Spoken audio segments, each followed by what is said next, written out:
श्री दुर्गा सप्तशती कथासार अध्याय 12.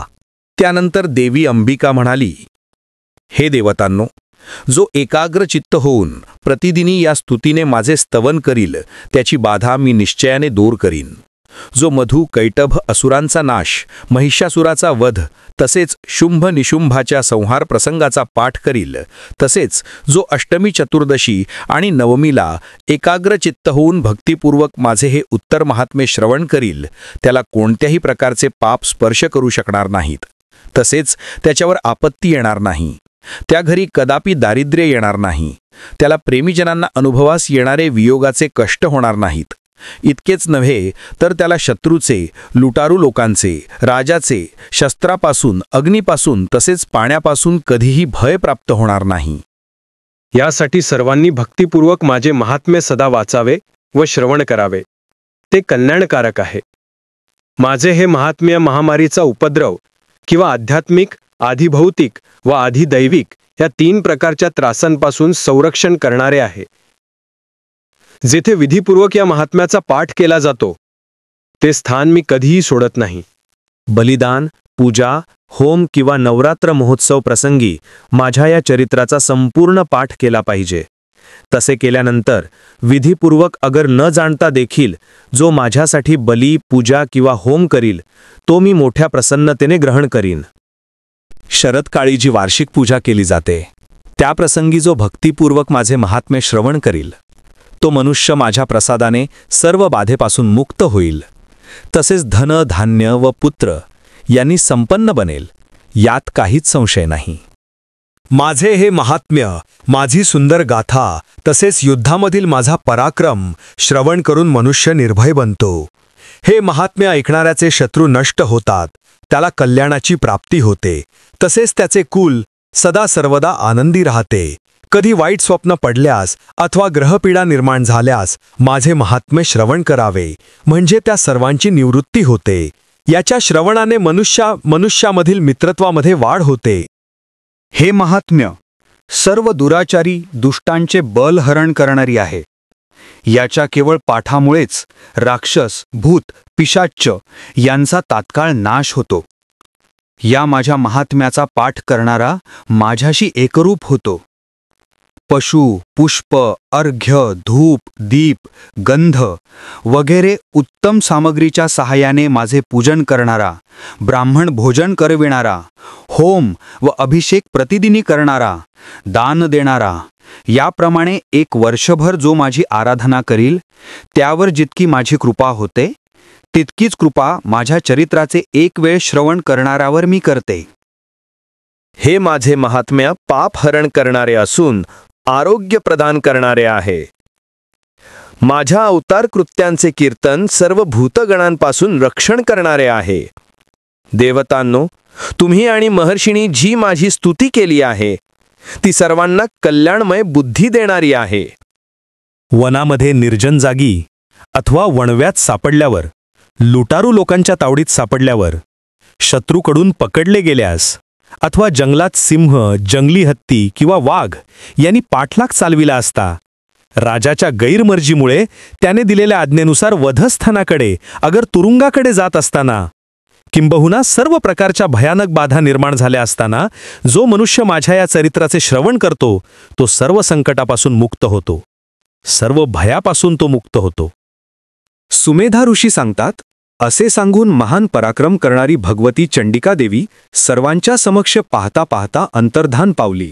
यानंतर सर्व देव देखील निर्भय होऊन यज्ञभागाचा उपभोग घेत आपापल्या अधिकाराचे पालन करू लागले. अतुल पराक्रमी देवांचे शत्रू शंभू आणि निशुंभ हे मारले गेल्यानंतर राहिलेले सर्व दैत्य पाताळलोकी चालते झाले. हे राजा, अशा प्रकारे भगवती अंबिका देवी नित्यरूप असून देखील पुन्हा पुन्हा प्रकट होऊन जगताचे रक्षण करते. तीच जगाला मोहित करते. तीच या विश्वाला जन्म देते. तसेच प्रार्थना केली असता तीच ज्ञान व बुद्धी प्रदान करते.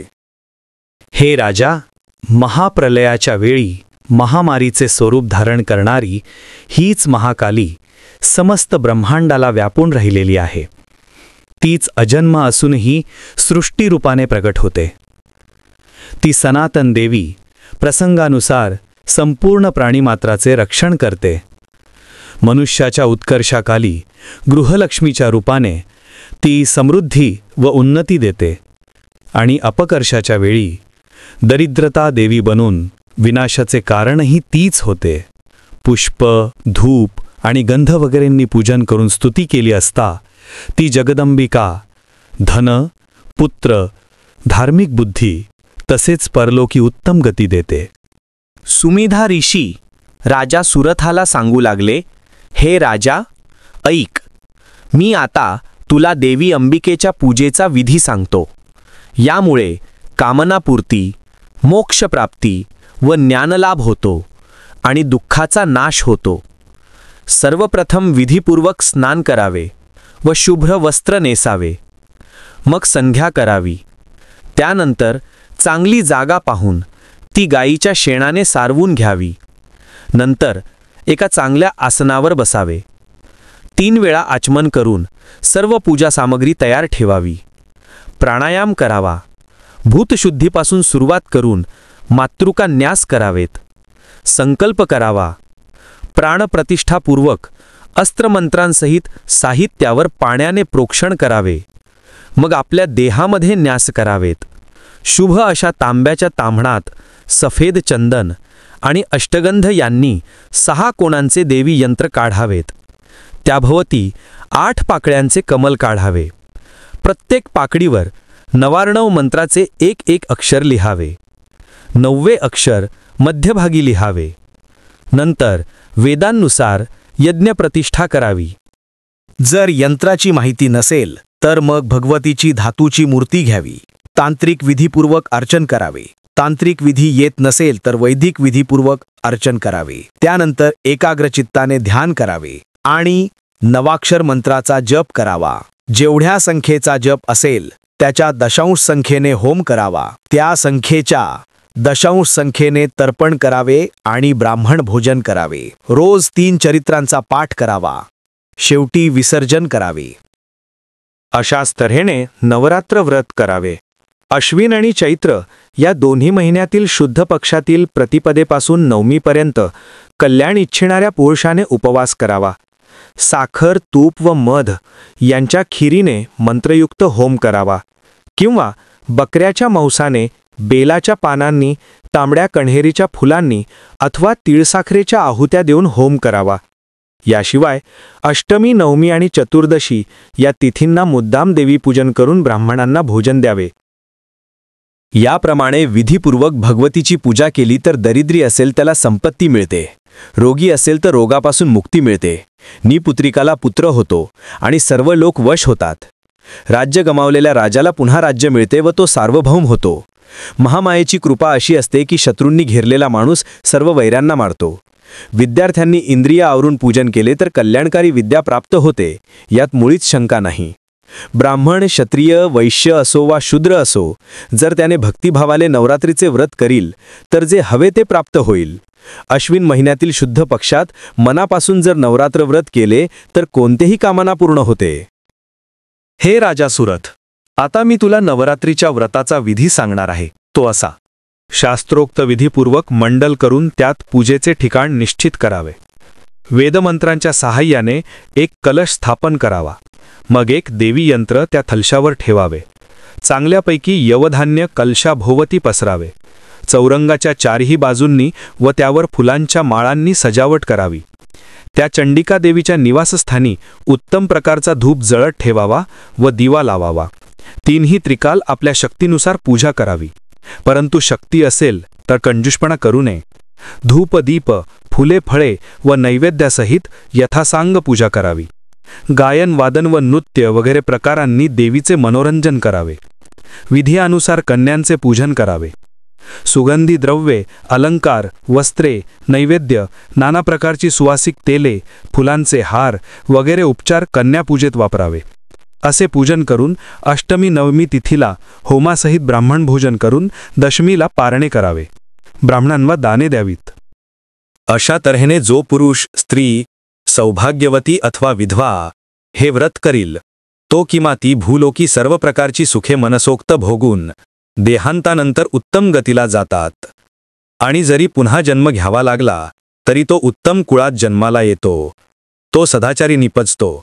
जन्मतःच त्याच्या ठिकाणी जगदंबिकेविषयी भक्ती असते. तर राजा, असा हा नवरात्र व्रताचा संपूर्ण विधी मी तुला सांगितला आहे. हे व्रत सर्व व्रतांमध्ये श्रेष्ठ आहे. यामुळे महामाया शिवाच्या प्रसादाने परमसुख प्राप्त होते.